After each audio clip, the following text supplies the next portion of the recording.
It was 2010, and Gloria Gomez and myself are the co-founders. How do you get started? Well, it's very grassroots. We wanted to focus on the people of the Eastern Coachella Valley, the farm workers, those rural areas. And we said that the most basic, food. And so our first donation was $5 and $1,000 in food. Coupons. Coupons, supermarket coupons.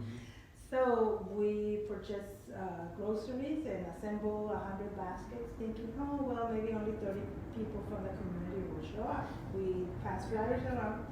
Well, the first day, it was a Thursday in July, and 100 people showed up. And we kept going to that same spot for about 2 years. We were in a parking lot in the corner in Thermal, corner of 86 and the old highway 86. And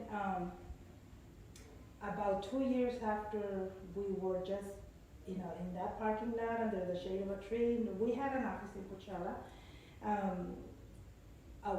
Somebody approached us, it was a donor, and he said, I want to give you a building, come and see it, but it's in Mecca. And it used to be a packing house, great packing house. And so we went to see it, and he said, I'll give it to you, no strings attached, the only condition is, move here, provide your services here in Mecca. And we said, well, that's not a bad idea, but when we saw the building, it was, yeah. So he said, listen, honey, I know it's been vandalized, but I'll give you the insurance money, I have insurance. And we thought, well, we'll see. And about 3 weeks later, a check arrived on the mail, and it was $160,000. And Gloria said, you see, that's a sign from God. We need to accept this building. And I'm more of the brain, the administrative people, and Gloria is more fundraising and people person. So she gathered people from the county because that was the jurisdiction, and inviting, okay, make an investment. We have the shelter for the migrant farm workers, because after our first renovation, back on those days, county supervisor was John Benoit, the CHP, and we knew John Benoit since his days in the CHP. So he approached us and he said, well, you have been successful with the first phase renovation. He proposed to us renovating the rest of the facility and do laundry facility, showers, restrooms, and kind of a comfort station for the farm workers who were homeless, and the county helped. That's great. They developed the resident. We have a beautiful facility now with restrooms and a place for the farm workers to stay. Eventually, we added the shelter. So a couple of years later, not only the farm workers were wanting shelter, but also asylum-seeking people.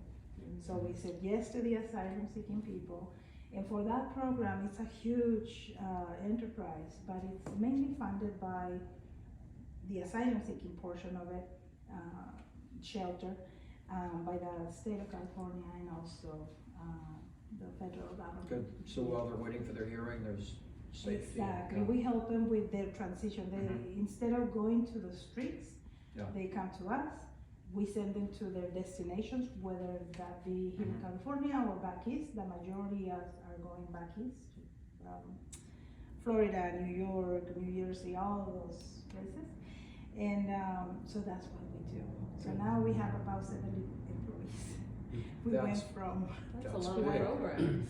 It's a For huge one center. program, yeah. Tremendous growth. 12 years, wouldn't have happened but for your contribution. And now, good job. I mean, that's really and it's a terrific. combination of, Sure. of everything, monetary, volunteers, and also obviously our donors. Thank you very much. All right, that's great. And thank you for sharing her with us. Oh, yeah, of course. If you get any What do you credit do? for that, What I do you don't do? I'm an attorney here with Mr. Clark. Oh my goodness! And brother and sister. Yes. Yes, just like that, yeah. That's how we got connected. Now I can see the result. Oh, okay. Before the pandemic started, people used to go and out of their vehicles. We set up a long line of tables with food. Mhm. So it was a great, one-on-one communication with the people and greeting, and it was fun. When the pandemic hits, everything changed. We wanted to continue distributing food, but now it's drive-through, and still we continue doing a drive-through. People come in their cars, and we load the boxes into their trunks, the vehicle's trunks, and produce and everything goes to the trunk, and it's contactless, and everybody is safe. But we lost our volunteers completely. Oh. You can get Completely it back. with the pandemic. We're slowly we are getting them back.